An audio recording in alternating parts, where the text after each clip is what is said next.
Ms. D'Souza, thank you so much for speaking with the CSR Journal. First, if you could tell me, how is SNEHA unique in its various ways?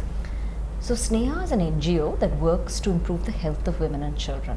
We work primarily in urban areas because the urban health indicators are as bad or even worse than the rural health indicators of the lower socioeconomic strata. I think what's unique is, number one, we work in partnership with the government, with the public health system. So we are not an anti-government organization. We truly believe that if you want to make a sustainable change, you need to partner with the government. Number two is, every single intervention of ours is backed by data. So monitoring and evaluation is in the DNA of SNEHA. So I think that's extremely important. Okay, so when you tell me you look at the urban areas, of course we have a lot of corporate based in, in the urban areas, they have a lot of corporate companies, etc. What is the drawback that you see in the development, even when you have such high-rise buildings of various corporates around you and you in the urban side of the city? I see the problem being the overcrowding of the slums, the inability of the government to provide housing, water, sanitation, good quality education, just the basics. I'd also like to say that when it comes to health, it's not necessarily financial insecurity in urban slums that is a problem, that is the root cause of the problem. Yes, there are new migrants who are extremely marginalized and probably cannot afford to buy food. But we find that a bigger issue really is lack of knowledge. It's poor feeding practices, poor nutrition practices that actually is the underlying cause. So for example, today an adolescent girl who is watching TV and wants to be a size 0 instead of being healthy.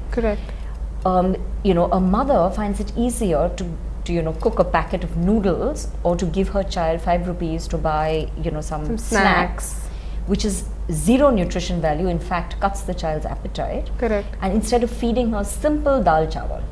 So those are the problems I think that you face, which is quite different to maybe working in a rural tribal areas. So it's lack of knowledge that is the biggest issue. So that last mile implementation really is the problem.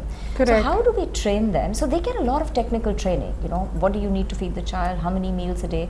But to plan their home visits, plan group meetings, collect data accurately, to feed back data. So even though the frontline workers, the Anganwadi workers collect data, they don't see the results of that data. So how do they know what the prevalence is? It's never fed back to them. How have things changed for you at SNEHA after the 2% mandate, which the government has told for companies?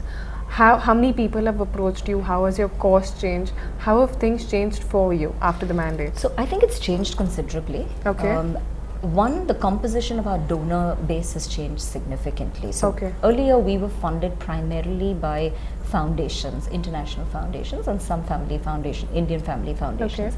That has changed. Today our primary donors are corporate CSR. What this has meant actually is a lot more of focus on reporting, site visits, employee volunteering, which was different to when we worked with foundations. The second is, foundations typically have a history of working in philanthropy. So they understand the context, they understand the challenges, they're willing to partner with you on this journey of change. For corporate CSR, this is a relatively new arena. And therefore, while they are learning, it can be a bit of a challenge because you have to very often interact with people who don't understand the space. I'm sure this is an evolutionary process and things will settle down over a period of time. And frankly, in the last 1 year, I've already seen a change. But there is certainly, it's going to take a little more time for it to stabilize. So do you think for all this to come into place, somewhere, do they need a monitoring body in place to watch what the corporates are doing, to see how the NGOs are actually implementing and working it out at the grassroots level? I don't think a monitoring body so much, but I think an advisory and a capacity building for corporate CSR would certainly help. Okay. I think many of them are grappling with having to comply with the Companies Act. Okay. And I think from the NGO perspective, an NGO rating would certainly help. There are a lot of startups that are coming around. There are a lot of budding entrepreneurs. Do you see any link between them and CSR? You know, I always believe that if you want to make any transfer, any large scale change, there has to be a transformative way of doing things. Okay. And this is where I think new ventures can help organizations. It's been very nice talking to you. Thank you for speaking with the CSR Journal, ma'am. Thank you very much. Thank you.